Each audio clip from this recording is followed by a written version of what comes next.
হোসেনপুর নামে একটি গ্রাম ছিল। সেই গ্রামে সায়ান সাহাবা ও তার বাবা নিয়ে ছোট্ট একটি ঘরে থাকতেন। আর তার বাবা মা সবসময় ঝগড়া করতেন। তারপরে যা হলো আর কি। যা, আমার বাবা তো সকালে গরু চড়াতে বলেছিল আমাকে, আমি তো ভুলেই গিয়েছি। দেখি বাবা কোথায়, আমি একটু গিয়ে দেখে আসি।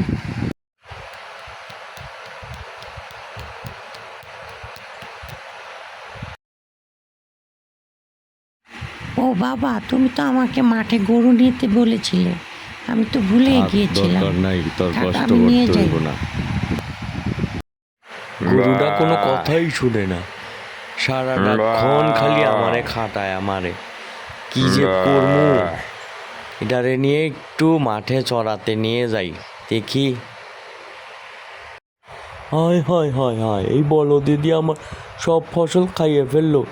এ বলদ, তুই কি করলি? এই হুস হুস হুস, যা যা বলদ, এই যা, হুস যা যা। শান্তি নাই, একটুও শান্তি নাই।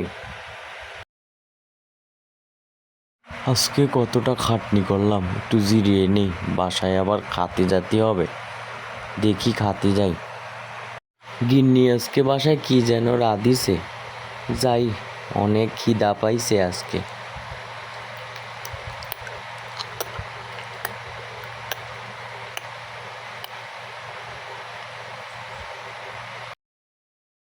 গিন্নি, ও গিন্নি, আমার খিদা পাইছে, কিছু খাইতে দাও। এখনো রান্না হয়নি, সময় লাগবে। ধুর ধুর, খাওয়া হলো না, চলে যাই একদিকে। এমা, বিকাল গড়িয়ে সন্ধ্যা নেমে এলো, এখন বাড়ি কে বা করে যাব আমি? আমার তো ভয় লাগতেছে, এই জঙ্গল দিয়ে যেতে হবে আমার অনেকটা পথ হেঁটে। দেখি যাই এবার। কি অন্ধকার, তার মাঝে আবার ভয় লাগতেছে। কি সুন্দর চাঁদ উঠেছে। হে বাবা গো, এ কি দেখলাম? একটা বাঘ, মনে হচ্ছে খায় ফেলবে। একটা মানুষ গন্ধ পেলাম। এই তুই কে রে? কোথায় যাচ্ছিস? এ বাঘ মামা, আমি সায়ানের বাবা, আমাকে ক্ষমা করে দাও, আমাকে খেও না। হালুম, আমি তো এখন খাবো তোকে। ও বাবা গো, এখন কিভাবে পালাবি আমার এখানে? আমি পালাই, আমি পালাই, আমি পালাই।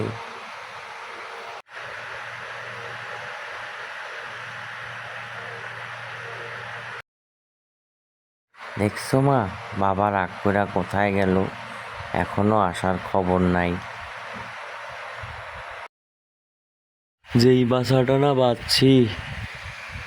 তোমরা সারাদিন ঝগড়া করো, এটা আমাদের পছন্দ হয় না।